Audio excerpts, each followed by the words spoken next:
महाराष्ट्राच्या राजकीय इतिहासात शिवसेना या नावाभोवती अत्यंत वादळी, आक्रमक आणि भावनिक असं सत्ताकारण फिरत राहिले.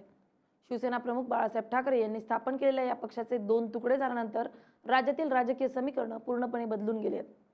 परंतु समृद्धी महामार्गावर झालेली एक अनपेक्षित भेट आणि त्यानंतर दोन्ही बाजूंच्या नेत्यांकडून आलेली विधानं यांच्यामुळे दोन्ही शिवसेना पुन्हा एकत्र येणार का, याकडे संपूर्ण महाराष्ट्राचं लक्ष लागलंय. या संपूर्ण प्रकरणामागील राजकीय पार्श्वभूमी, दोन्ही गटातील नेत्यांनी एकत्र येण्यावर काय म्हटलंय आणि पडद्यामागे राजकारणात काय घडतंय, दोन्ही शिवसेना खरंच एकत्र येणार आहेत का, पाहूया त्या व्हिडिओमधून. नमस्कार, मी स्नेहल चौधरी. आपण पाहतात LS मराठी. राज्यात विधान परिषद निवडणुकीची रणधुमाळी सुरू आहे. त्यातच उमेदवारीवरून अनेक नेते नाराजही झालेत. जागा वाटपाच्या वेळी उपमुख्यमंत्री एकनाथ शिंदे 6 जागांवर अडून बसलेत. उमेदवारी न मिळाल्यानं अनेक नेत्यांनी जाहीर नाराजी व्यक्त केली आहे. तर काही पक्षांमध्ये निष्ठावंतांना डावलून आयारामांना तिकीट मिळाल्यामुळे मोठी अव्यवस्था निर्माण झाली आहे. काही ठिकाणी तर पक्षादेश झुगारून अनेक नेत्यांनी आपला उमेदवारी अर्ज दाखल केलाय. छत्रपती संभाजीनगर जालना मतदारसंघात महायुतीत मोठी बंडखोरी झाली आणि भाजपला जागा सुटलेली असताना शिवसेनेच्या अब्दुल सत्तार यांच्या मुलानं बंडखोरी करून उमेदवारी अर्ज दाखल केला. त्यामुळे महायुतीमधील शिवसेना भाजपचा अंतर्गत युद्ध चव्हाट्यावर आलंय. त्यानंतर माध्यमांशी बोलताना अब्दुल सत्तार यांनी दोन्ही शिवसेनेला एकत्र यायला हवं असंही म्हटलं होतं. शिवसेनेचं मुंडकं उडवायचं काम आपला मित्रपक्षच करत आहे. आमचा त्याग गुवाहाटीतील कामाख्या देवीला माहिती आहे, पण भाजप तो त्याग आता पूर्णपणे विसरली आहे, असं अब्दुल सत्तार यांनी म्हटलंय. या संपूर्ण चर्चेची ठिणगी पुन्हा एकदा शिवसेना उद्धव बाळासाहेब ठाकरे पक्षाचे नेते अंबादास दानवे आणि शिवसेना शिंदे गटाचे आक्रमक नेते अब्दुल सत्तार यांच्या समृद्धी महामार्गावरील अचानक झालेल्या गळाभेटीमुळे पडली आहे. 2 अत्यंत कट्टर राजकीय छावण्यांमधील नेत्यांनी अशा प्रकारे जाहीरपणे मिठी मारणं ही फक्त सदिच्छा भेट नव्हती, तर त्यामागे महाराष्ट्रातील आगामी राजकीय भूमिका आहे, अशी चर्चा होतीये. या गळाभेटीनंतर दोन्ही नेत्यांनी प्रसारमाध्यमांशी बोलताना दोन्ही शिवसेना एकत्र आल्या पाहिजेत असं म्हटलंय.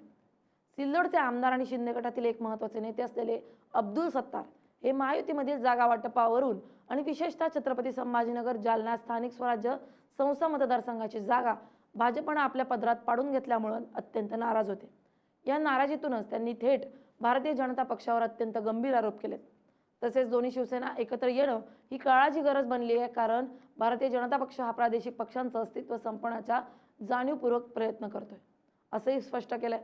त्यांनी अत्यंत तिखट शब्दात आपल्या भावना व्यक्त करताना सांगितलंय की भाजपने सुरुवातीला आमचे हातपाय तोडले आणि आता ते आमचं मुंडकं छाटायला निघाले.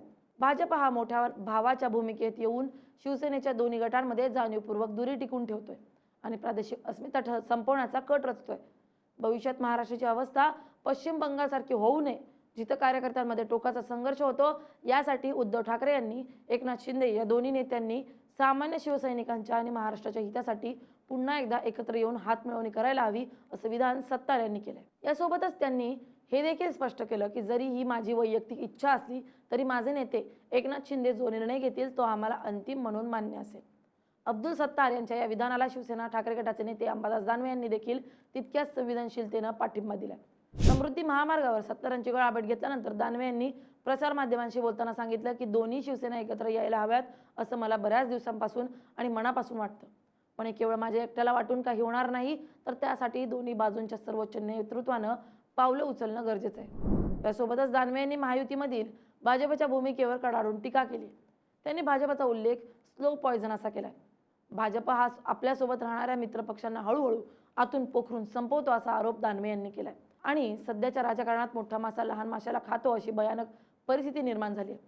शिंदे गटाला आता भाजपाची ही रणनीती समजू लागली आहे आणि त्यामुळेच त्यांच्यात अस्वस्थता निर्माण झाली आहे. जर मूळ शिवसैनिक एकत्र आले तर महाराष्ट्रातील प्रादेशिक अस्मितेचं रक्षण करणं शक्य होईल, अशी अत्यंत महत्त्वाची भूमिका दानवे यांनी मांडली आहे.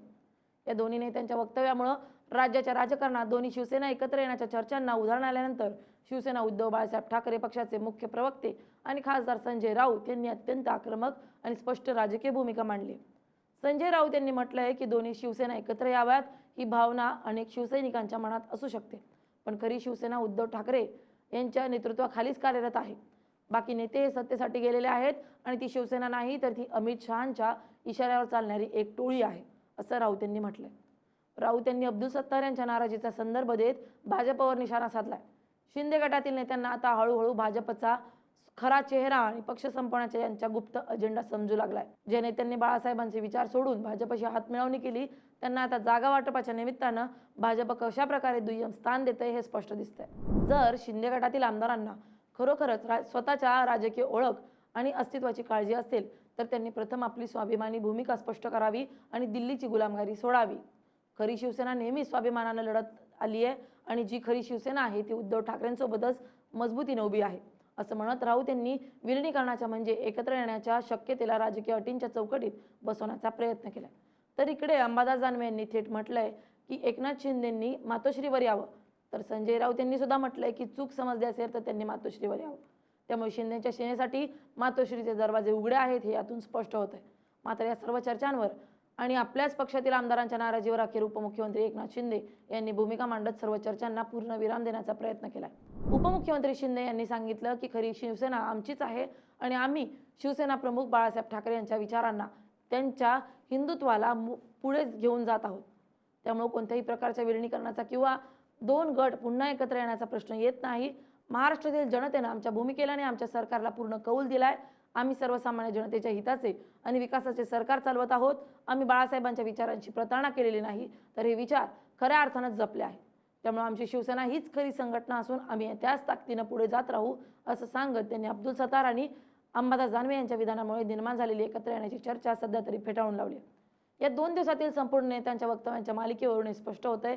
शिंदे गटातील आमदारांमध्ये अंतर्गत पातळीवर भाजपच्या वाढत्या राजकीय वर्चस्वामुळे अत्यंत अस्वस्थता निर्माण झाली आहे. जागा वाटपाच्या प्रत्येक टप्प्यावर भाजप ज्या प्रकारे वरचढ ठरतोय त्यामुळे आगामी निवडणुकांमध्ये आपलं राजकीय भवितव्य संपू शकतं अशी भीती शिंदे गटातील अनेक आमदारांना आहे. अब्दुल सत्तार यांनी ही भीती जाहीरपणे बोलून दाखवली, तर इतर आमदारांनी सध्या वेट अँड वॉच म्हणजेच उपमुख्यमंत्र्यांच्या पुढील भूमिकेकडे लक्ष लावले. भाजप आणि शिंदे यांच्यात गेल्या काही दिवसात अंतर्गत वाद पाहायला मिळतोय. विधान परिषद जागेंवर शिंदे अडून बसले होते. शिंदे यांचा बालेकिल्ला असलेल्या ठाण्यात भाजप आणि शिंदे यांच्यात वर्चस्वावरून थेट राडे झाले होते. अनेक वेळा यावरून दोन्ही पक्षांच्या नेत्यांमध्ये दिल्लीपर्यंत तक्रारीचे सत्र चालले. त्यामुळे गेल्या अनेक दिवसांपासून भाजप आणि शिंदे गट यांच्यात अंतर्गत संघर्ष सुरू आहे आणि बरेचसे नेते भाजपसोबत नाराज आहेत. याच नाराजीला आता उघड शिंदे गटाच्या नेत्यांकडून बळ मिळत आहे. उपमुख्यमंत्री शिंदे यांनी जरी ही चर्चा फेटाळली असली तरी सामान्य शिवसैनिक आणि नेत्यांच्या मनात अजूनही एकत्र येण्याची इच्छा आणि भाजपच्या रणनीतीबद्दल असणारी भीती या विधानांच्या निमित्तानं महाराष्ट्राच्या राजकीय पटलावर पूर्णपणे उघडी पडली आहे. त्यामुळे भविष्यात एकनाथ शिंदे मातोश्रीवर जाणार का आणि दोन्ही शिवसेना एकत्र येणार का? तुम्हाला काय वाटतंय? कमेंट करून नक्की कळवा. Bureau report LS Marathi.